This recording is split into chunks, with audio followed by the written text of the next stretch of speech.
안녕하세요. 플레이야입니다. 우리는 현실은 거울이다, 현실은 스크린이다 라는 말을 자주 듣습니다. 그렇다면 질문이 하나 남습니다. 무엇이 거울이며 무엇이 스크린인가? 현실이 내 마음의 반사라면 그 반사는 어디에서 일어나고 있는 것일까요?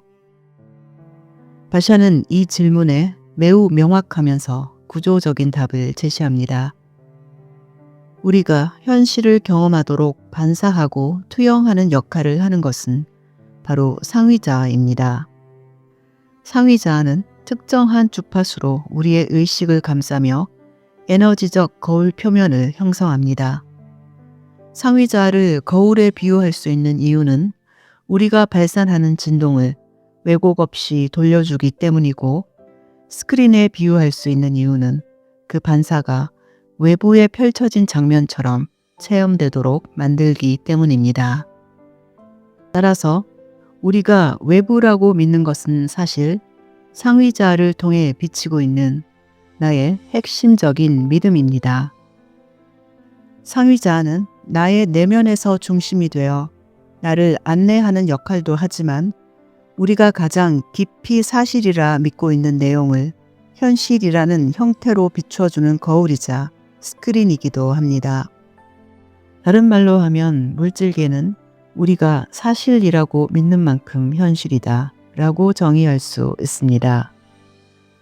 이를 시각적으로 정리해보면 상위자 스크린이 우리를 감싸고 있고, 나의 믿음이 그 스크린 위로 투사됩니다.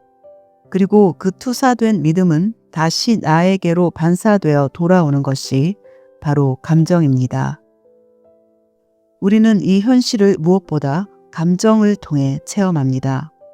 믿음과 감정 사이의 반사와 되반사는 끊임없이 이어지며, 믿음이 달라질 때 감정 역시 함께 달라집니다. 그래서 믿음은 내가 현실을 창조해가는 경로이고, 감정은 그 믿음이 상위자 스크린에 비추어진 뒤 다시 나에게 돌아와 지금 내가 어떤 믿음을 통과하고 있는지를 알려주는 내면의 신호입니다. 즉, 감정은 나와 내가 가진 믿음이 상위자와 얼마나 정렬되어 있는지를 즉각적으로 알려주는 내면의 피드백 장치입니다. 믿음이 바뀌면 감정뿐 아니라 상위자 스크린에 비추어지는 장면 역시 달라집니다. 이때 우리는 현실이 바뀌었다고 느끼게 됩니다. 이것이 바로 현실은 나에게 일어나는 것이 아니라 나를 통해 일어난다는 말이 추상적인 표현이 아니라 실제 작동하고 있는 구조라는 뜻입니다. 다만 물질계에서는 이 변화가 즉각적으로 나타나지 않는 경우도 많습니다. 과거의 믿음이 만들어낸 에너지의 에코, 즉 잔상이 일정 시간 동안 계속해서 유지될 수 있기 때문입니다. 우리가 세상을 환상이라고 부르는 이유는 이 세상에 아무것도 없거나 텅 비어 있기 때문이 아닙니다. 오히려 그 반대입니다. 이 세계는 의식과 에너지로 가득 차 있습니다. 내 몸, 책상, 핸드폰, 그리고 빈 공간처럼 보이는 곳까지도 모두 같은 본질인 전자기장으로 이루어져 있습니다. 이 전자기장은 영혼이 제공하는 에너지적 기반이며 물질과 공간, 차원 전체를 구성하는 가장 근본적인 재료입니다.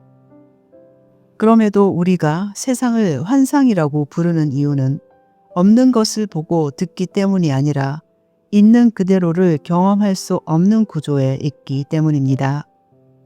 만약 세상을 있는 그대로만 본다면 우리는 다양성과 고유함을 가질 수 없게 됩니다.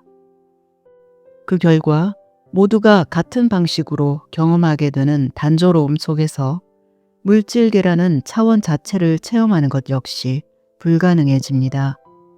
이 세계가 물질로 이루어져 있지 않다는 사실을 그대로 인식하게 되기 때문입니다. 우리가 가진 관점과 시각은 지극히 고유하며, 이 고유한 시각을 통해 세상을 다르게 경험하는 것은 의식이 이 차원을 경험하기 위해 반드시 필요로 하는 본질적인 전제입니다. 우리의 관점과 시각 하나하나가 바로 신이 자신의 웅대한 모든 측면을 빠짐없이 드러내는 방식이기 때문입니다. 그러나 우리는 있는 그대로 본다는 관념에 집착하며 다채로움을 창조하는 주관적 시각의 가치를 아직 충분히 인식하지 못하고 있을 뿐입니다. 우리는 오랫동안 외부에 독립적으로 존재하는 세계가 있고 그곳에 고정되고 단단한 물질이 있다고 믿어왔습니다. 그러나 우리가 실제로 경험하는 현실은 내 안에서 형성된 것이 상위자와 스크린에 비추어지는 과정이며 우리는 그 반사된 형상을 외부라고 부를 뿐입니다. 사실 현실은 문자 그대로 영혼 안에 존재합니다. 그 모든 전자기장으로 이루어진 에너지를 나의 두뇌가 물질이라는 형태로 해석하는 과정이 우리가 현실이라 부르는 체험입니다. 이 때문에 있는 그대로를 본다는 관념 자체가 바로 환상입니다. 물론 우리가 만나는 사람들, 동식물과 자연의 모든 대상은 나와 마찬가지로 각자 독립된 의식을 가지고 존재합니다. 이들 역시 전자기장을 기반으로 자신의 몸과 형태를 이루고 있습니다. 그러나 우리가 일상에서 실제로 대하는 것은 이들의 본질 그 자체가 아니라 이들과 마주하며 나의 믿음과 감각을 통해 해석되고 재구성된 나만의 상, 나만의 버전입니다.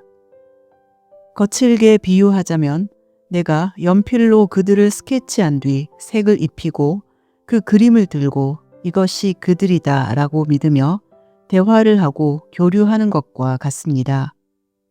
그러나 내가 그 그림을 그리지 않으면, 즉 그들에 대한 나만의 해석을 만들지 않으면 경험이라는 형태로 만날 수 없습니다.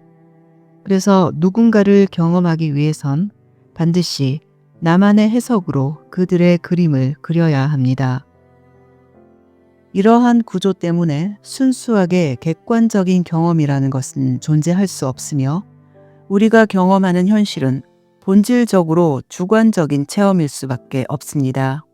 그리고 체험이 곧 우리의 현실입니다. 바로 이 지점에서 각자의 현실 경험은 누구도 대신할 수 없는 유일무이한 가치를 갖게 됩니다. 따라서 중요한 것은 세상을 있는 그대로 보려 하거나 객관적 현상을 찾는 것이 아니라 내가 스스로 객관적인 태도를 취하는 것입니다. 이는 언제나 적용되는 우주의 5대 법칙을 이해하는 가운데 지금 내가 어떤 믿음의 필터로 이 현실을 겪고 있는지를 스스로 자각하는 것을 의미합니다. 믿음은 우리가 현실이라 부르는 상위자 스크린에 실제로 나타나는 내용이기 때문입니다.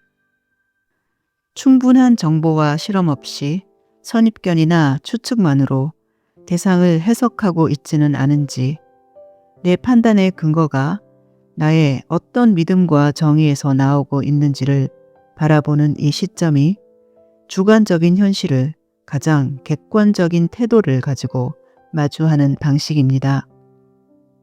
객관적인 현실은 없지만 객관적인 태도는 우리가 스스로 창조할 수 있습니다. 그리고 이것이 바로 우리가 말하는 있는 그대로 보고자 하는 의도가 가장 근접하게 작동하는 지점입니다.